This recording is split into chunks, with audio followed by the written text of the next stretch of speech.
मैंने बहुत ज़्यादा दुख इस वक्त हो रहा है मुझको, लेकिन हैरानी है कि जानकारी आप तक पहुंचनी चाहिए। रोहित सरदाना एक मशहूर एंकर, एक शानदार और जानदार बेबाक एंकर इस दुनिया में नहीं रहे। कुछ देर पहले हमने आपको जानकारी दी थी, लेकिन अभी इसमें एक अपडेट आया है। वो ये अपडेट है कि उनकी कोरोना पॉजिटिव होने की वजह से जान नहीं गई है, बल्कि उनको हार्ट अटैक आया था और हार्ट अटैक होने की वजह से उनकी जान चली गई। 42 साल के रोहित सरदाना का अगर जिक्र करें दोस्तों, तो बहुत शानदार आदमी रोहित सरदाना थे। हरियाणा के कुरुक्षेत्र से वो बिलोंग करते थे, हरियाणा के कुरुक्षेत्र के वो थे। इस बीच लेकिन एक जो सवाल है हर किसी के जहन में इस वक्त आता है, वो जहन में सवाल हमारे भी है, शायद हो सकता है कि कुछ लोग जो मुझे देख रहे हैं उनके जहन में भी ये सवाल होगा, वो ये कि रोहित सरदाना के जाने की खबर जैसे ही सोशल मीडिया पर पहुंची, सुधीर चौधरी की ओर से, सुशांत सिन्हा की ओर से, जो मशहूर ये पत्रकार हैं, टीवी जर्नलिस्ट हैं, मशहूर एंकर हैं, उन्होंने जानकारी जब सोशल मीडिया पर खासकर ट्विटर पर ट्वीट की, तो उसके बाद ये जानकारी लगभग सभी सोशल प्लेटफॉर्म पर आ चुकी थी।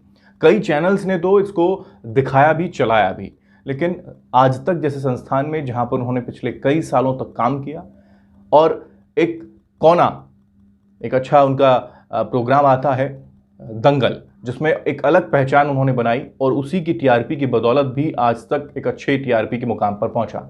उस चेहरे को देखने के लिए भी कई लोग वहां उस संस्थान का जिक्र करते हैं। कई मर्तबा तो ऐसा हो जाता है कि ऐसा कहा जाता है कि रोहित सरदाना का चैनल, ये जिक्र कर दिया जाता है, लेकिन उस संस्थान ने एक नीचे पट्टी तक नहीं चलाई।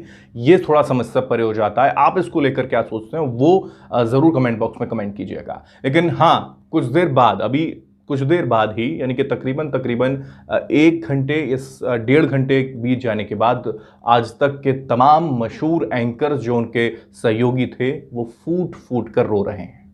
वो ये बता रहे हैं कि वो पल, वो क्षण उनके साथ कैसा व्यतीत वो करते थे, हंसी ठिठोली कैसी करते थे, वो सारी जो बातें हैं वो इस वक्त चैनल पर, न्यूज़ चैनल पर, आज तक पर ये जो बातचीत है तमाम एंकर्स की चल रही है।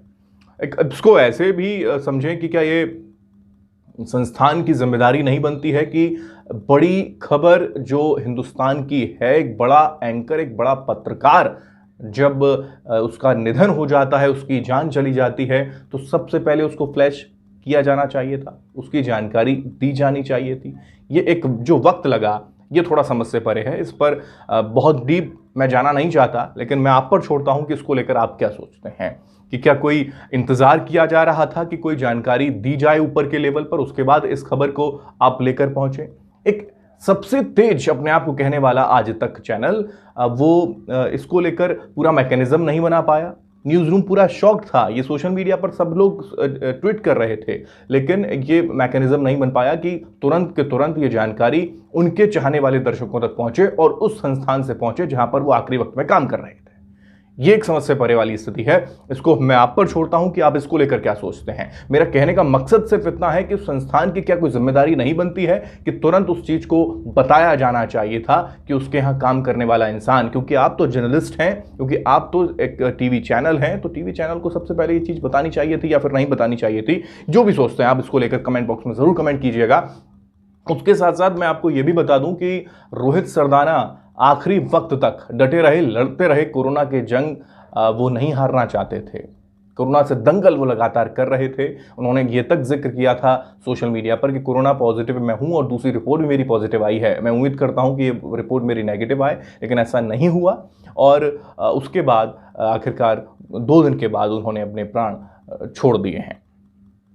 प्लाज्मा डोनेट करने का जिक्र दोस्तों उन्होंने किया था। प्लाज्मा डोनेट करने को लेकर उन्होंने क्या कुछ कहा था वो मैं आपको एक बार बता देता हूं। वो एक ट्वीट जो उनका लगभग आखिरी क्षणों में जो था, वो क्या उनका ट्वीट था, वो एक बार मैं आपको जानकारी दे देता हूं कि उन्होंने क्या ट्वीट प्लाज्मा डोनेट को लेकर किया। क्योंकि प्लाज्मा डोनेट दोस्तों, इसको लेकर बहुत ज़्यादा फोकस सरकार की तरफ से भी नहीं किया जा रहा। जरूर कहा जरूर जा रहा है, लेकिन इसको लेकर आज तक ये जिक्र नहीं किया जाता कि हाँ, आपको प्लाज्मा डोनेट करना चाहिए। रोहित सरदाना वो कहते हैं, लिखते हैं, जितनी तादाद में कोरोना से मरीज ठीक हो रहे हैं उसके 1/4 लोग भी अगर प्लाज्मा डोनेट करने के लिए आगे आए तो फिर बहुत से लोगों की जान बच सकती है। आप ठीक हो गए हैं तो किसी और की जिंदगी की वजह बनिए, यानी कि प्लाज्मा को डोनेट कीजिए। रोहित सरदाना का ये आखिरी वक्त का ये ट्वीट था। हालांकि वो लगातार ऐसी अपील पहले भी कई मर्तबा कर चुके थे।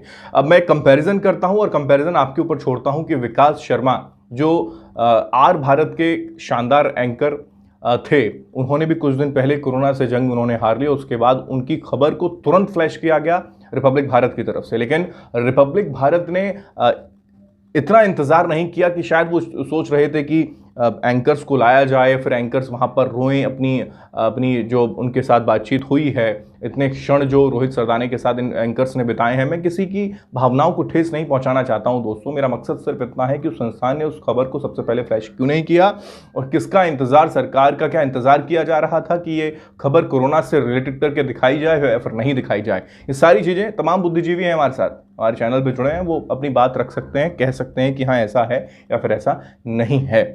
और इन तमाम पहलुओं को देखते हुए आप किस तरीके से सोच रहे हैं? रोहित सरदाना हालांकि इस दुनिया में नहीं रहे, तमाम उनके चाहने वाले लोग होंगे जो इस वीडियो को भी देख रहे होंगे।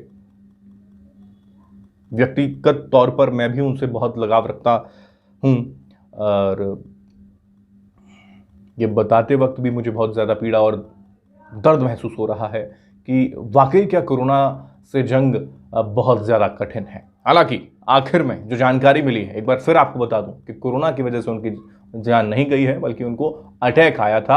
अब क्या इसके पीछे की पूरी जानकारी है, पूरी तह तक अगर इसको देखा जाए, समझा जाए, तो वो हम आपके ऊपर छोड़ते हैं, क्योंकि जो चीज़ निकल कर सामने आई है वो यही है कि हार्ट अटैक की वजह से उनकी जान चली गई।